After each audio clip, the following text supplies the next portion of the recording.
Allô? Oui, bonjour madame, c'est Adélie Pogeman-Pontet à l'appareil de Louis Média. Oui, bonjour. Elle, c'est Aline Sibony. Elle est responsable éditoriale en psychologie, développement personnel, santé et bien-être aux éditions First. Ça porte sur toute la mode depuis quelques années des carnets de gratitude et de tous ces bouquins qui disent de pratiquer la gratitude au quotidien. Oui. Ces dernières années, vous avez peut-être remarqué au supermarché, dans les papeteries ou sur Internet, des ribambelles de jolis carnets de gratitude. J'ai voulu comprendre comment tous ces carnets étaient arrivés là, et c'est pour ça que j'ai appelé Aline Sibony. Les éditions First, comme beaucoup de maisons d'édition, ont publié un carnet de gratitude il y a environ 2 ans. Il y a une vraie mode. Et il y a tellement de mode que finalement on s'y perd un petit peu. Aussi, il y a une offre qui est très pléthorique. Chaque éditeur qui explore les domaines du développement personnel s'intéresse à la question. Donc je pense qu'effectivement les lecteurs sont extrêmement sollicités et en tout cas encouragés. Voilà. Un carnet de gratitude, c'est quoi ? En fait, c'est juste un carnet.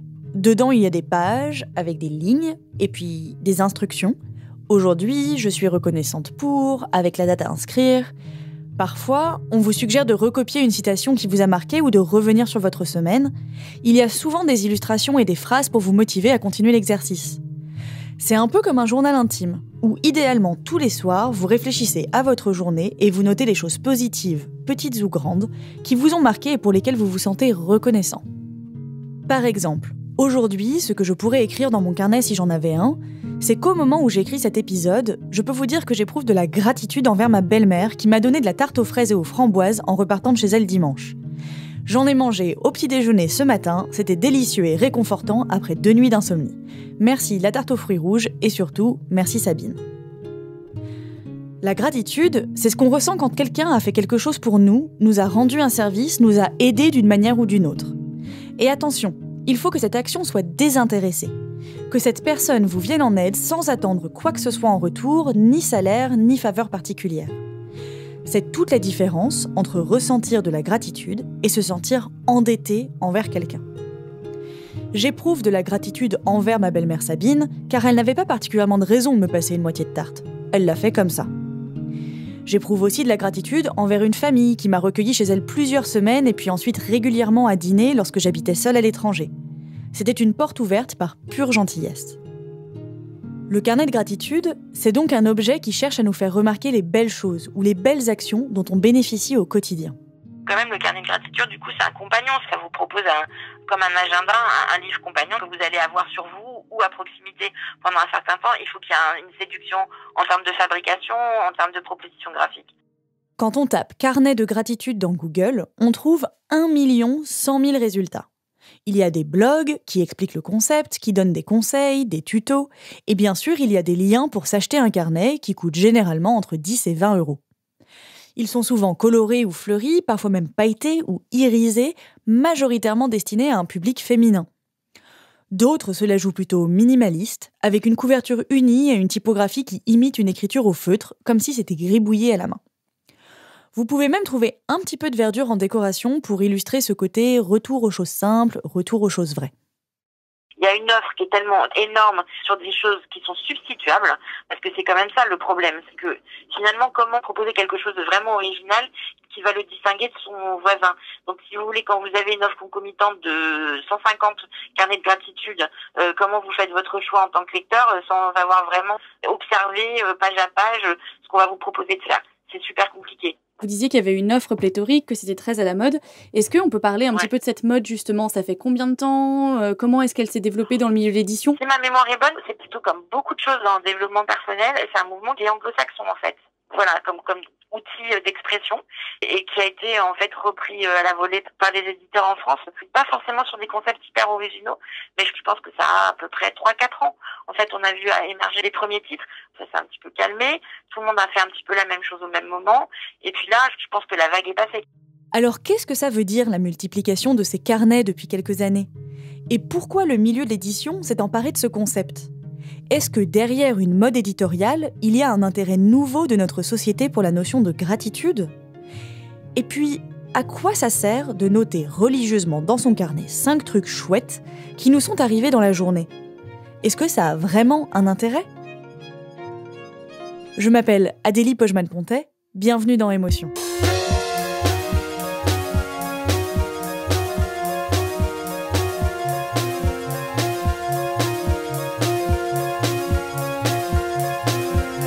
Trouver de la gratitude pour les jolies choses du quotidien, Anne-Solange Tardy voit bien de quoi il s'agit. Alors, c'est terrible de me présenter. J'ai une 40aine d'années, je suis auteure, copywriter, formatrice, blogueuse, instagrammeuse et probablement plein de choses encore que j'oublie. Anne-Solange Tardy, c'est la personne derrière le blog Cachemire et Soie. Elle est aussi l'autrice d'un carnet de gratitude aux éditions Solar et elle anime un atelier en ligne intitulé Instagratitude. Elle y enseigne comment utiliser au mieux nos téléphones pour prendre de jolies photos des choses du quotidien qui nous émerveillent. Un carnet de gratitude photographique en quelque sorte. La gratitude, Anne-Solange Tardy s'y est intéressée il y a quelques années complètement par hasard. Ça n'avait rien à voir avec un rayon de papeterie, c'était il y a 7 ou 8 ans, il n'y a rien de franchement dramatique dans sa vie à ce moment-là, mais elle est taraudée par beaucoup de questions existentielles et elle est un peu déprimée. Bref, ça va pas top. Et j'avais commencé à lire quelques livres de développement personnel qui sont hyper connus, du genre Le pouvoir du temps présent. Et j'étais tombée sur ce livre qui était, alors pour le coup, complètement allumé, qui était un bouquin qui était écrit par un type sur les anges et qui racontait comment contacter son ange gardien et comment connaître le nom de son ange gardien et que lui demander, etc. Donc le livre en tant que tel était un peu spécial. En revanche, il y avait quelque chose qui revenait vraiment tout le temps. C'est un gros bouquin de 500 pages. Et ce qui revenait en permanence, c'était la notion d'être en état de reconnaissance, de dire merci. Donc là, c'était dire merci à son ange gardien. Et donc, je ferme ce livre et je me suis dit, après tout, peut-être essayons. Et j'étais complètement déprimée. Et j'ai ce souvenir vraiment très, très distinct de repasser ma journée depuis le début. Et je me souviens m'être dit, ah mais oui, ce matin, je me suis réveillée, il y avait un ray de lumière à la fenêtre qui filtrait, il y avait les rideaux et c'était super beau. Et c'est là-dessus que j'ai ouvert les yeux et c'était vraiment beau. Et c'est maintenant que je me rends compte que ça m'a fait plaisir de voir ça. Et il y a eu ça. Et puis après, qu'est-ce qui s'est passé ? Je me suis levée et mon mari avait déjà fait le café. Je me suis levée avec l'odeur du café dans les narines et j'étais comme une princesse à juste avoir à me servir et à partager ce moment-là. Puis ensuite, il y a eu le chat qui est venu me faire un câlin, comme c'est le cas tous les matins. Et en fait, cette première lecture-là a été vraiment un choc pour moi parce que je me suis déjà rendu compte que ma journée en avait été pleine et que moi, le bilan pourtant spontané que j'en faisais était plutôt négatif. Et ça a été la prise de conscience vraiment forte pour moi, que peut-être il y avait une autre manière de lire sa vie. Alors évidemment, ça n'a pas fait disparaître le lendemain ni mes questionnements existentiels, ni mes difficultés, de communication au travail ou de problèmes X et Y. Tout ça est resté exactement tel que c'était auparavant. Par contre, ce qui a vraiment, vraiment considérablement changé pour moi, ça a été de constater qu'il y avait aussi beaucoup de choses positives sur lesquelles je portais finalement assez peu d'attention en réalité. Si Anne-Solange Tardy a découvert les bienfaits de la gratitude autour d'une lecture un peu allumée, comme elle dit, la psychologie, elle, a commencé à se pencher sur la question au début des années 2000. C'est ce qu'on appelle le mouvement de la psychologie positive, qui est né aux États-Unis. Des chercheurs ont fait le constat que la psychologie, jusque-là, se focalisait sur les problèmes. Ça veut dire qu'on essayait de traiter les maladies mentales, comme la dépression ou l'anxiété par exemple. On s'intéressait à ce qui ne va pas pour apporter du soulagement. La psychologie positive se dit alors « Et si on s'intéressait aussi à ce qui fait que nous allons bien ? Quelles sont les caractéristiques des gens heureux ? Est-ce qu'ils font des trucs en particulier qui les aident à se sentir bien ? En étudiant de manière scientifique ce qui rend les gens heureux, on peut leur donner des clés pour aller mieux. Des habitudes de pensée, des outils qu'on peut apprendre dès l'enfance et qui permettent de vivre mieux au quotidien et de prévenir les pathologies mentales. C'est Rebecca Shankland, chercheuse en psychologie positive à l'Université de Grenoble et spécialiste de la gratitude, qui m'a expliqué tout ça. Le défi, en quelque sorte, pour le XXIe siècle, ça va être de s'intéresser aussi à cette autre dimension de l'être humain, non pas la dimension qui dysfonctionne ou la dimension problématique, mais tout ce qui permet à un individu de fonctionner d'une manière optimale, c'est-à-dire de pouvoir s'ajuster au mieux aux situations, aux relations, de pouvoir s'épanouir et développer ses potentialités dans différents contextes dans lesquels il évolue. C'est à ce moment-là que la recherche s'est intéressée aux émotions positives, qui étaient traditionnellement un petit peu délaissées. Puisqu'elle n'était pas source de souffrance, elle n'avait pas l'air très intéressante. Donc c'est vraiment une ambition en quelque sorte d'améliorer la condition humaine, mais par d'autres facteurs qui sont plus liés à la prévention, en s'appuyant vraiment sur des outils scientifiquement validés et en répondant de ce fait-là à une demande sociale très forte par rapport à la question de l'épanouissement, du sens de la vie, etc. Finalement, cet engouement qu'on observe aujourd'hui, finalement, c'était beaucoup le développement personnel qui avait répondu, mais qui n'est pas scientifiquement validé. Et donc là, on a considéré que c'était aussi du ressort de la psychologie et des psychologues de s'intéresser à cette question-là. La gratitude fait partie de ces émotions dont on ne se doutait pas qu'elles pouvaient avoir des effets bénéfiques sur nos vies. La psychologie positive a donc essayé de créer des outils pour cultiver ces émotions qui font qu'on se sent bien. C'est comme ça qu'est née l'idée du carnet de gratitude, au fur et à mesure d'études menées par des psychologues. Comprendre les effets de la gratitude sur notre cerveau, c'est ce sur quoi travaille Rebecca Shankland. Dans son unité de recherche à l'université, elle fait remplir un carnet de gratitude à des participants pendant plusieurs semaines et elle observe l'impact que cette pratique a sur eux. On propose aux personnes de noter chaque soir jusqu'à 5 choses pour lesquelles elles éprouvent de la gratitude. Donc des choses toutes simples du quotidien qui nous font penser que finalement il y a d'autres personnes qui contribuent aussi à notre bien-être et puis à la nature qui contribue aussi. Le beau temps, un ami qui m'a appelé. Le carnet de gratitude, à l'origine, c'est un outil développé par la psychologie positive pour permettre aux gens de remarquer ce qu'il se passe d'agréable dans leur vie. Rebecca Shankland cherche à comprendre pourquoi cette pratique fonctionne plus ou moins bien d'une personne à l'autre pour affiner les outils proposés par sa discipline. Et lorsqu'on propose cette pratique, à l'origine, nous, on avait fait un petit journal et on mettait 5 tirets.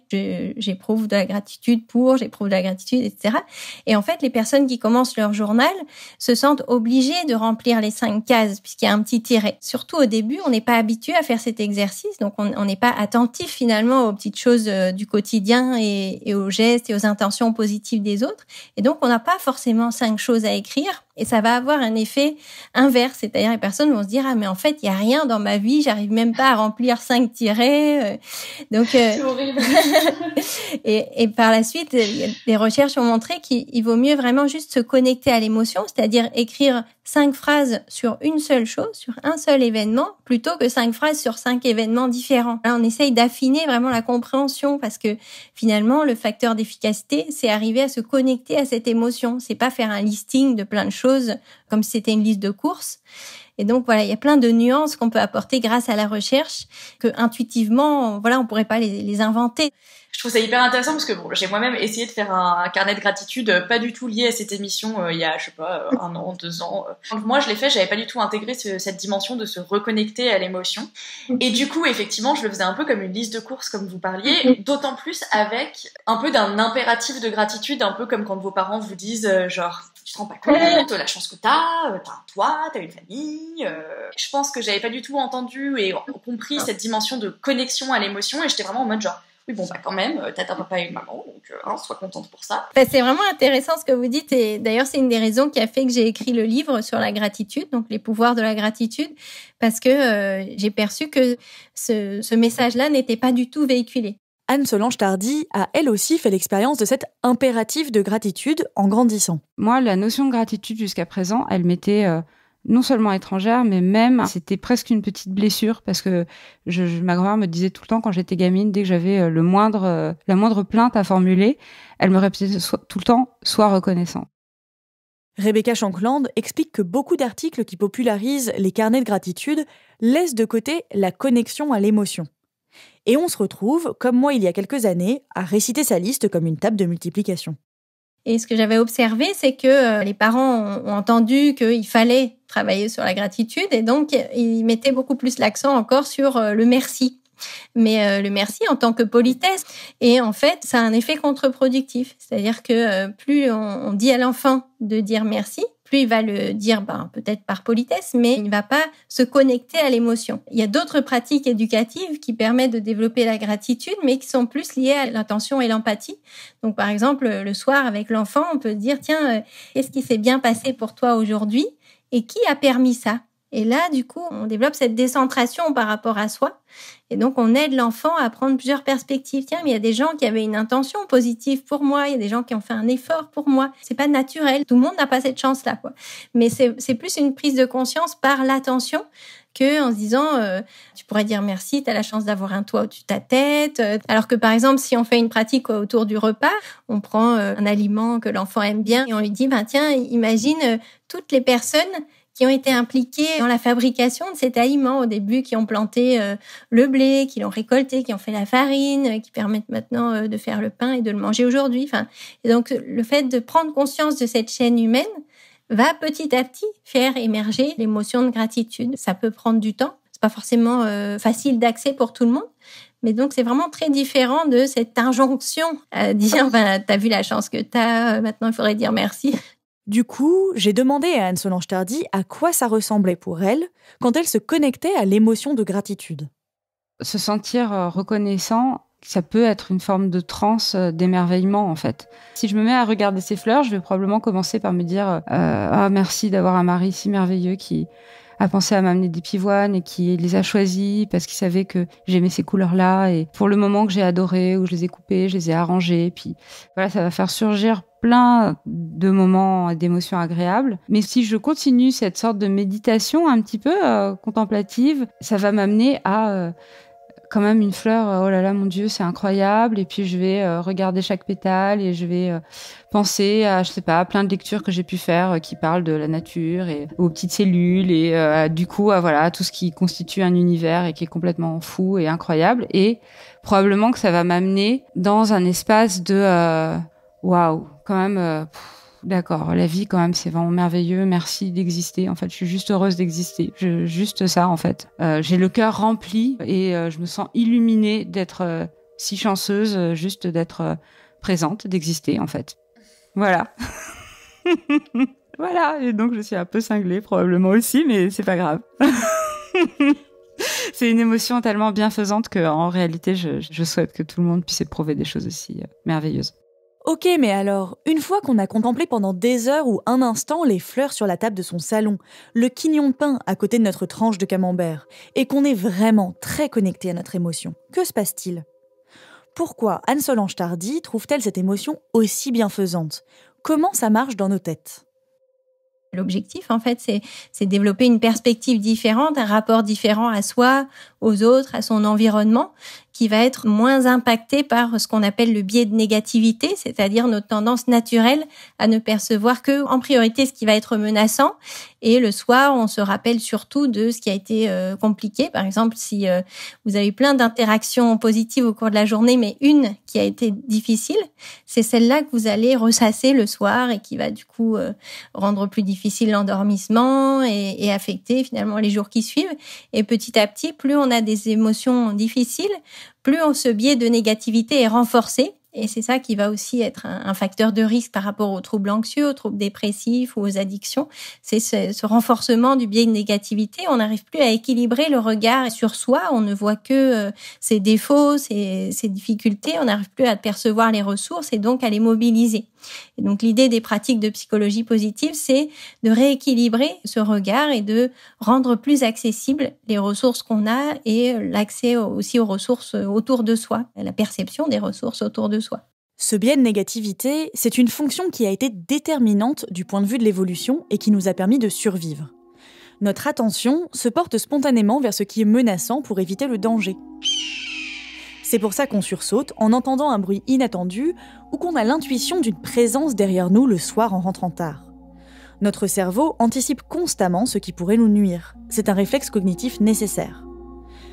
Rebecca Shankland explique que la sélection naturelle s'est faite en faveur de ce biais. Celles et ceux qui n'en avaient pas n'ont pas survécu. Le problème, c'est qu'aujourd'hui, ce réflexe cognitif n'est plus vraiment adapté à notre environnement. On ne risque pas de mourir à chaque fois qu'on passe la porte de chez nous. De nos jours, avoir un biais de négativité trop exacerbé peut être facteur de dépression, de pensées suicidaires ou encore de conduites addictives. Car ils mettent en valeur toutes les choses négatives et laissent entasser toutes les choses positives que l'on a vécues dans une journée dans un coin poussiéreux de nos têtes. Et on les remarque à peine. Si je prends l'exemple d'un participant, il savait pas trop quoi noter dans son journal et puis il s'est dit je vais passer en revue ma journée. Par quoi commence ma journée ? Déjà je me réveille. Je suis à côté de ma compagne et donc immédiatement il s'est dit ça c'est vraiment une chance énorme alors que ça fait 10 ans qu'ils sont ensemble donc c'est devenu vraiment une habitude, se réveiller l'un à côté de l'autre, rien de plus banal. Mais en fait, en y portant attention, il s'est dit, ça, c'est vraiment une chance inouïe et il a éprouvé beaucoup de gratitude. Donc, c'est ça qu'il a écrit dans son journal. Et il racontait ensuite comment ça avait changé sa manière de vivre cet instant dans les jours qui suivaient. Donc, il y a vraiment cette idée d'arriver à diminuer la tendance qu'on a à l'habituation hédonique, c'est-à-dire on s'habitue aux choses plaisantes, on s'habitue aux choses positives du quotidien et ça devient une norme et donc on attend plus. L'habituation hédonique dont parle Rebecca Shankland, c'est la tendance naturelle qu'a notre cerveau à s'habituer aux bonnes choses et surtout à en vouloir toujours plus.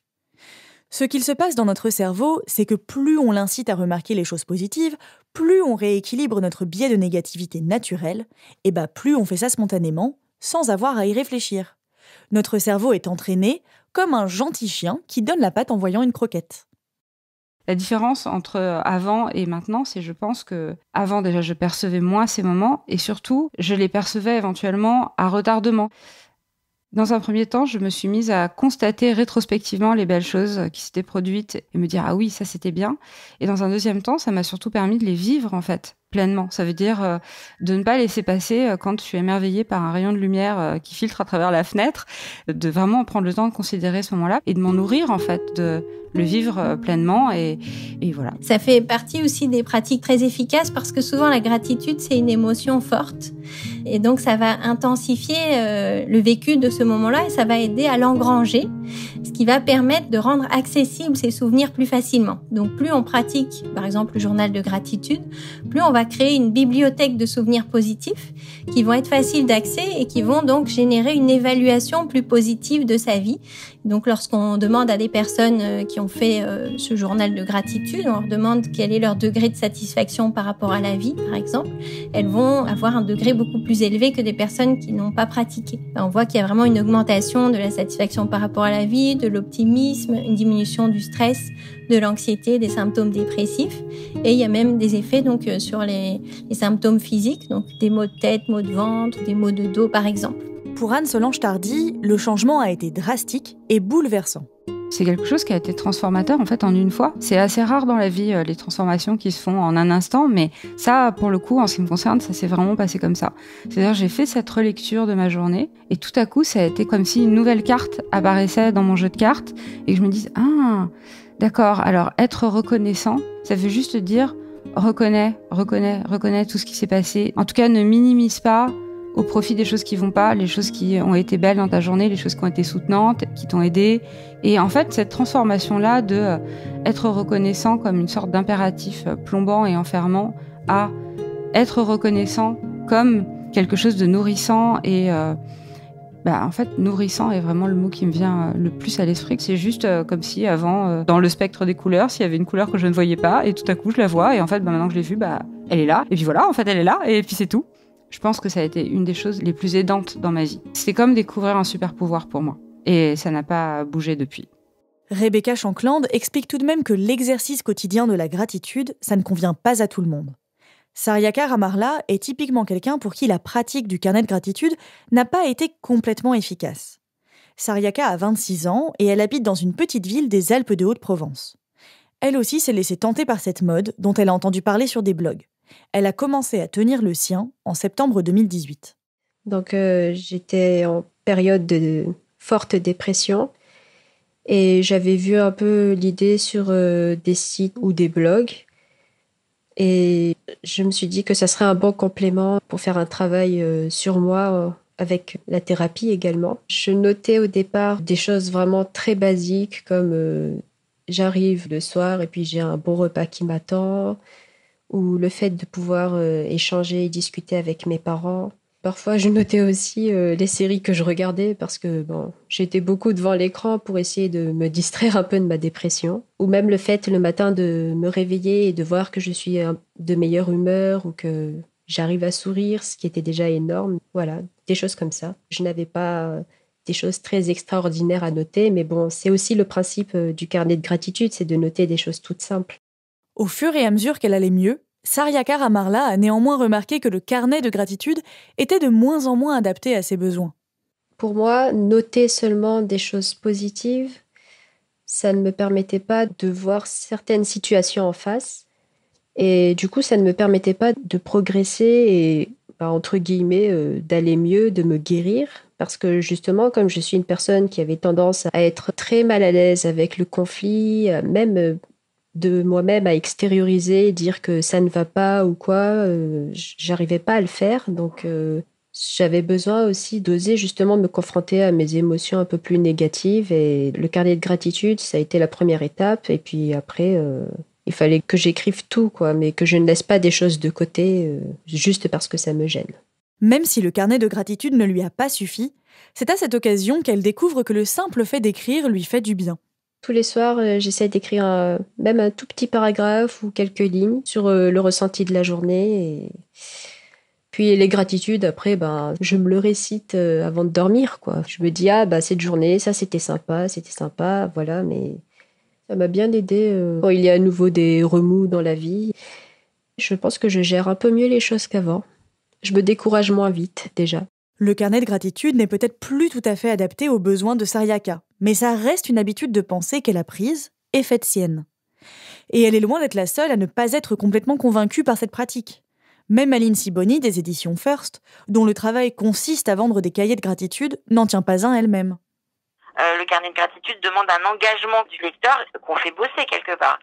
Parce qu'il n'achète pas un carnet de gratitude pour le feuilleter, il n'y a rien à feuilleter. C'est du cahier qu'il faut remplir, c'est un support d'expression. Donc il faut déjà être dans une démarche d'engagement, d'écriture si vous voulez. Et c'est vrai que du coup, ça demande du temps et ça demande un engagement de la part du lecteur. Et voilà, donc c'est un public qui peut être séduit par la proposition et qui va pas forcément s'en servir en fait. Moi, c'est ça aussi où je trouve que la proposition trouve ses limites. Voilà. Vous êtes dans quel camp ? Moi, personnellement, je suis dans le camp de la spontanéité. Donc, je n'irai pas sur un outil de carnet de gratitude. D'accord. Après, il y a des gens que ça rassure. Mais moi, je préfère un exercice moins contraint. Rebecca Shankland voit aussi ce genre de situation en laboratoire. Donc, en général, par exemple, sur un groupe de 12 étudiants, il y en a 3 qui vont pas du tout rentrer dedans, 3 qui vont adhérer beaucoup, puis le reste trouve ça intéressant, mais ils vont pas forcément pratiquer en dehors des ateliers. Et les 3 pour qui ça ne correspond pas, ça ne change rien. Même au bout de 8 séances, ils n'ont pas plus adhéré.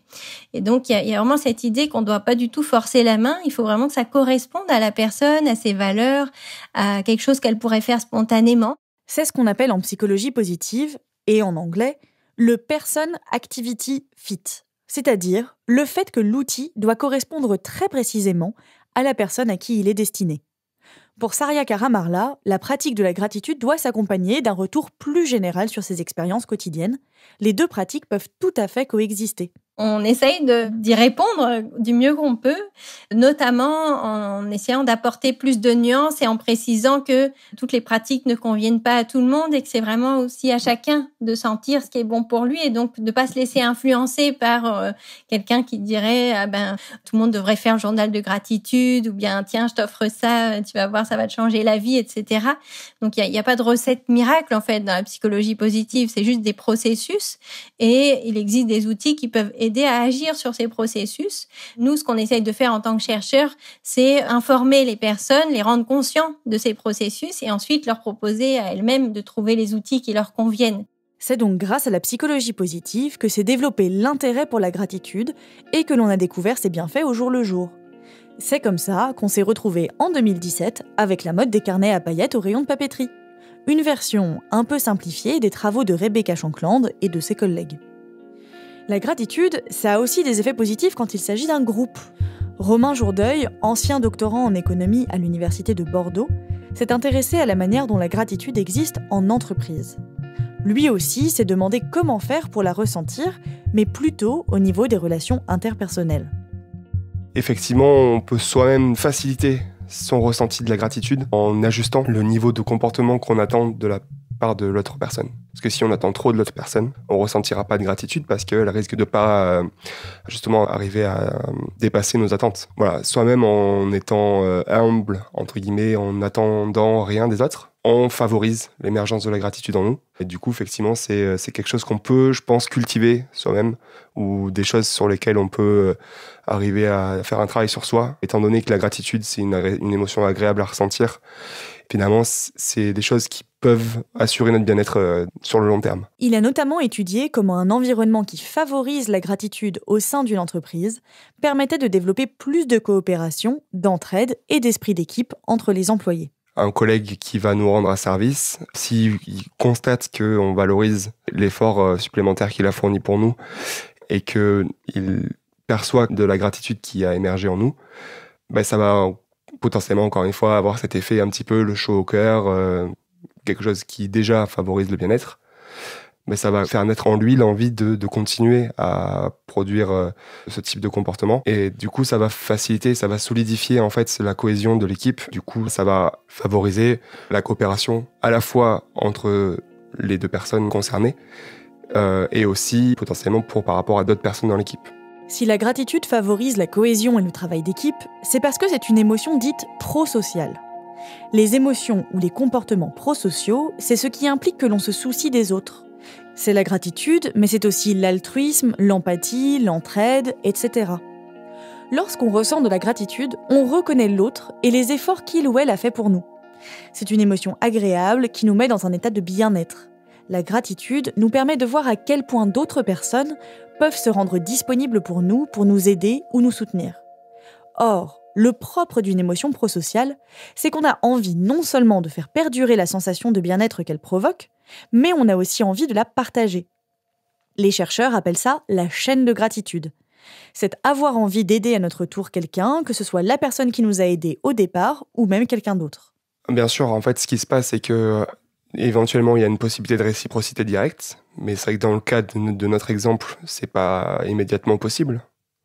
Mais par contre, il y a aussi une tendance à l'action pour l'émotion de gratitude qui va être la réciprocité indirecte. Et du coup, effectivement, typiquement, la personne qu'on a laissé passer va peut-être avoir tendance à être plus polie ou à laisser passer à son tour. Voilà. En fait, l'émergence de la gratitude, et ça a été montré dans les expériences dont je parlais tout à l'heure, ça va augmenter la probabilité qu'elle-même adopte un comportement prosocial. Mais pour que cette chaîne de gratitude fonctionne vraiment de manière efficace et soit un facteur de cohésion, il faut néanmoins que la reconnaissance des uns envers les autres puisse s'exprimer. Pour que la gratitude ait vraiment un fonctionnement optimal, il faut que ce soit aussi reconnu par la personne qui reçoit. Parce que, en fait, la personne qui agit prosocialement, son comportement sera renforcé et elle aura tendance à continuer dans cette voie-là si on lui fait des retours positifs et si on considère à juste valeur, finalement, le niveau d'effort que la personne fournit. Il y a des résultats qui montrent que les gens ont tendance à continuer à se comporter de manière coopérative lorsque ils ont un retour positif sur l'action qu'ils mènent. Et une des façons de faire, ça peut être effectivement de faire en sorte que la gratitude soit au centre des interactions entre les individus. Du coup, ça peut être typiquement dans le bureau, mettre un tableau et pousser chaque membre de l'équipe à écrire ce pourquoi il a de la gratitude pour un de ses collègues. Ça peut être des choses aussi simples que ça, finalement. C'est des choses qui se produisent déjà naturellement, parce qu'en général, quand un collègue nous rend service, on va le remercier, et on va lui faire comprendre qu'on valorise ce qu'il a fait. Mais peut-être que ça peut être un petit peu plus visible, un petit peu plus propagateur, s'il y a un tableau qui est dédié au remerciement pour ce type de comportement d'aide entre équipiers ou entre collègues. Romain Jourdeuil explique que c'est typiquement le genre de comportement qu'on voit dans les équipes de sport. La gratitude se manifeste par des accolades ou des tapes dans les mains. Celle signale que chaque joueur est reconnaissant envers les autres pour leur participation et leur travail. Car chacun sait que la réussite de l'équipe dépend de ce travail collectif et de cette cohésion. Et cette dynamique peut s'appliquer à d'autres milieux que celui de l'entreprise, dans un couple par exemple. Ce que ces travaux constataient, c'était que du moment qu'il y avait suffisamment d'interactions positives et d'éléments qui font naître de la gratitude au sein du couple entre les partenaires, ces couples étaient beaucoup plus en capacité de supporter des chocs importants ou des événements négatifs importants. Et finalement, en fait, ça solidifie la cohésion et le couple en lui-même. Du coup, c'est important, en fait, de pas se forcer, mais en tout cas de bien prendre conscience que ces petits gestes-là, c'est vraiment ce qui fait le lien entre les individus. C'est ce qui cimente une relation, en fait. Et vraiment, en ayant une répétition de ces petits gestes-là dans le temps, même si c'est anodin, même si c'est pas beaucoup à chaque fois, le fait d'avoir ces interactions positives de manière répétée, ça favorise vraiment le fait que le couple reste ensemble longtemps. Comme dans un carnet de gratitude, dans un couple, on peut être reconnaissant des petites choses du quotidien, quand l'autre fait la vaisselle ou a préparé à manger. Et même si oui, ok, c'était à son tour de faire la vaisselle, la gratitude allège les efforts du quotidien. Et ça évite de donner l'impression que les choses nous sont dues. Typiquement, l'inverse, ce serait un petit peu une personne capricieuse qui attend tout, qui pense que tout lui est dû. Et ces personnes-là, enfin en tout cas de ce que je peux en voir, quand je tombe sur quelqu'un qui a ces traits de caractère, j'ai pas l'impression que ce soit des gens qui soient très heureux, finalement. Ils n'arrivent pas à prendre en considération ce que font les autres pour eux. Et encore une fois, pour moi, ce sont des gens qui ne profitent pas de leur bien-être. Quand on discute avec Rebecca Shankland et Romain Jourdeuil, on se dit que travailler à ressentir plus de gratitude au quotidien, que ce soit tout seul chez soi ou à la pause de 10h30 à la machine à café, ça a l'air d'en valoir le coup. Et finalement, ce n'est pas si étonnant que la gratitude soit devenue une telle mode ces dernières années. Même si Rebecca Shankland, la chercheuse en psychologie positive, n'est pas complètement à l'aise avec la transformation de la gratitude en produit marketing ou en outil managérial. Elle insiste pour prendre des pincettes dans la mise en place des outils développés par la psychologie positive au sein de l'entreprise. Donc on essaye de contrecarrer un peu cette tendance, et c'est une tendance qui se développe beaucoup aussi dans les organisations. On nous contacte beaucoup pour intervenir dans le milieu organisationnel et notamment sur la gratitude. Et en fait, on ne le fait pas pour plusieurs raisons. Il y a un risque finalement par rapport à l'éthique, c'est-à-dire qu'on sait que les interventions de psychologie positive vont augmenter l'engagement au travail, les performances, même s'il y a encore peu d'études sur les performances, mais c'est ça qui va être repris évidemment dans les organisations. Ils vont chercher à diminuer le burn-out, diminuer le turnover, etc. Mais parfois sans proposer des véritables changements organisationnels. Donc quelque part, avec des interventions de psychologie positive, on est juste en train de mettre des pansements, de colmater des brèches, mais on n'est pas en train de changer le système. Et c'est vrai que cette mode de la gratitude va peut-être un peu loin. Au moment où se développe le marché des carnets de gratitude, un autre phénomène éditorial contribue à rendre cette notion populaire. Ce livre, c'est La magie du rangement de Marie Kondo, publié en français en 2014, après le succès de l'édition américaine un an plus tôt. Hello, I'm Marie Kondo. 私のミッションは片付けによって世界をときめかせていくことです。Let's start tidying. Choose items that spark joy for you. Spark joy.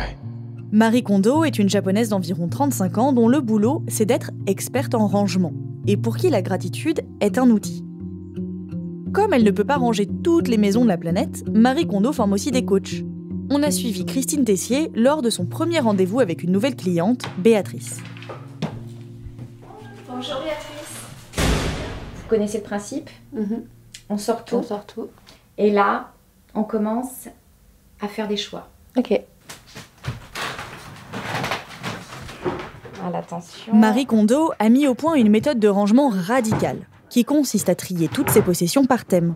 Les vêtements d'abord, puis les objets, et enfin les souvenirs. On a tous l'habitude de trier, et vous l'avez peut-être fait comme ça, en sélectionnant d'abord les choses que vous ne voulez pas garder. Là, je vais vous demander de faire l'inverse. D'accord. On va être sur que des choix positifs. Donc, sélectionnez les vêtements qui vont vous être très utiles, qui vous apportent de la joie. Alors, je sais et pour bien trier son armoire, on doit prendre chaque vêtement dans les mains, le regarder et se poser la question « Est-ce que ce truc me procure de la joie ?» Si oui, on le garde, sinon, ciao bye. Ce que je vais vous demander de faire, c'est que les vêtements dont vous ne voulez plus, de leur dire merci. Et ça, c'est important pour vous. Et chaque objet que vous avez acheté, que vous avez fait entrer dans votre maison, a eu un but. Même si c'est un vêtement que vous n'avez jamais porté. Vous ne l'avez jamais porté parce que finalement, vous vous êtes rendu compte que la couleur, vous n'allez pas. Et ce vêtement-là, son but, ça a été de vous apprendre que finalement, le kaki, c'était pas pour moi. C'était pas pour vous, par exemple. Et surtout, on désinvestit les objets de leur charge émotionnelle. Les respecter en leur disant au revoir, c'est aussi une manière de se respecter soi. Ce qui est difficile, c'est d'éprouver ce sentiment de joie dont parle Marie Kondo.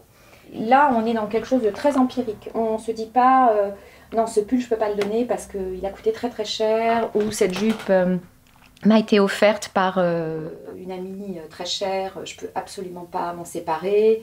On n'est pas du tout là-dedans, on est vraiment dans le ressenti. Donc je vais vous demander de prendre le plus facile, c'est de choisir un vêtement que vous adorez.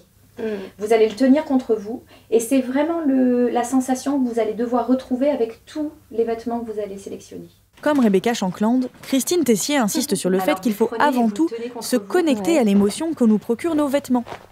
Et c'est celui que je mets tout le temps. C'est celui que vous mettez tout le temps. Ouais. Parce que vous l'adorez. Parce que je suis bien dedans, ouais. Il m'accompagne avec ça, avec n'importe quoi, il se met très bien. C'est un bon compagnon, quoi. Oui, voilà, ouais. Et... Là, je vous ai vu changer. J'ai vu votre visage s'illuminer quand vous avez pris le... Il y a quelque chose qui se passe. Voilà, c'est ce que je vous expliquais. On n'est pas du tout dans le... On ne réfléchit pas, là. On est vraiment dans le ressenti. Donc celui-là... Il a bien vécu. Il a bien vécu. Mais il avait le rôle du premier pantalon que j'ai pris avant. Et il a vieilli et maintenant il est tout décoloré, il est troué, mais bon, c'est l'épreuve qu'il a bien servi, qu'il m'a bien servi. Il vous a bien servi, il vous a protégé, il vous a accompagné. Donc exactement, on lui dit au revoir. Merci. Okay. L'idée, c'est qu'avant de jeter votre vieux t-shirt acheté sur un coup de tête un jour maussade, attention, il faut le regarder, le considérer et le remercier des services qu'il vous a rendus. Marie Kondo nous incite à exprimer notre gratitude envers les objets qui nous accompagnent et dont on se sert au quotidien. Prenez-les contre vous, hein, si vous avez un peu de mal à faire le... Il a de la valeur parce que vous vous sentez bien dedans. Oui, parce que parce qu'il évoque des souvenirs. Porté, donc lui je lui garde et lui je lui dis merci. Vous lui dites merci. Je lui dis merci. Merci pourquoi avoir tenu chaud de temps en temps. Déjà c'est pas mal, hein pour un pull. Voilà. Très bien. Il y a quand même quelque chose d'ironique à acheter un objet ou à payer quelqu'un pour nous apprendre à pratiquer la gratitude. Cette émotion qui découle d'une action faite gratuitement par quelqu'un de désintéressé s'intègre aujourd'hui à la société de consommation. Comme le disait Rebecca Shankland, la gratitude nous aide à mieux remarquer et à mieux profiter des choses dont on dispose déjà. C'est le contraire de l'habituation hédonique. Elle nous permet de remarquer les choses présentes plutôt que de fantasmer sur ce qui nous manque. C'est d'ailleurs la thèse que défendent 2 chercheurs américains en 2006, dans un article intitulé « La gratitude est-elle une alternative au matérialisme ?» Mike McCullough et Emily Pollack expliquent dans leur article que dans une société capitaliste, qui repose donc sur la consommation, la gratitude n'est pas une émotion très valorisée, car la société de consommation repose beaucoup sur notre habituation hédonique, notre capacité à s'habituer aux bonnes choses et à en vouloir toujours plus. De fait, si on est satisfait et heureux de ce qu'on a, ça ne nous donne pas envie de consommer. Mike McCullough et Emily Pollack expliquent que de nombreuses études ont déjà montré que plus on accordait de la valeur à nos possessions matérielles, plus on risquait de se sentir insatisfait dans nos vies. Pourquoi ? Parce que la société de consommation cultive le manque, nous incite à nous comparer les uns aux autres et à ressentir envie et jalousie au quotidien. Peut-être, avancent Emily Pollack et Mike McCullough, la gratitude pourrait être un antidote au matérialisme et au sentiment d'insatisfaction. Dans un sens, ça semble cohérent avec ce que propose Marie Kondo, la coach en rangement. En triant ses affaires, en remerciant les vêtements qui nous ont servi et qu'on ne porte plus, en valorisant nos possessions, peut-être qu'on apprend à avoir une relation plus saine avec le matérialisme. J'ai voulu poser la question à Emily Pollack, la co-autrice de l'article. It's a tricky one because focusing your gratitude on your material goods that you're grateful for kind of defeats the purpose, but at the same time, I suppose it doesn't. C'est un piège cette question, parce qu'exprimer sa gratitude envers des choses matérielles, c'est un peu paradoxal. Mais bon, éprouver de la gratitude dans tous les cas, ça contribue à nourrir cette sensation de plénitude et de satisfaction. J'imagine que éprouver de la gratitude pour ses possessions, ça compte aussi. Spontanément, je dirais que c'est quand même mieux d'éprouver de la gratitude pour des choses immatérielles, comme par exemple votre santé, vos amis, votre famille. Je dirais que c'est une meilleure gratitude. Mais bon, je ne veux pas juger les gens qui éprouvent de la gratitude pour leurs possessions. S'ils ressentent cette émotion dans ce domaine, c'est déjà très bien et très sain. S'il y a certainement des effets positifs à mettre de l'ordre dans ses affaires, à se débarrasser du bazar et à consommer avec plus d'attention, il y a quand même, comme avec les carnets, une ironie assez incroyable à marchandiser le minimalisme et la gratitude. Car selon une enquête du site américain Refinery29, Marie Kondo a vendu plus de 11 millions de livres à travers le monde. Elle est aujourd'hui la star d'une émission de télé-réalité qui lui est consacrée sur Netflix, et sa fortune est estimée à 8 millions de dollars. Et elle peut aussi vous enseigner sa méthode pour devenir coach en rangement. Tout ça pour 2 200 $. On est assez loin d'un idéal de vie minimaliste. Le capitalisme semble avoir réussi à rendre l'anticapitalisme à la mode. La gratitude, ça se vend bien.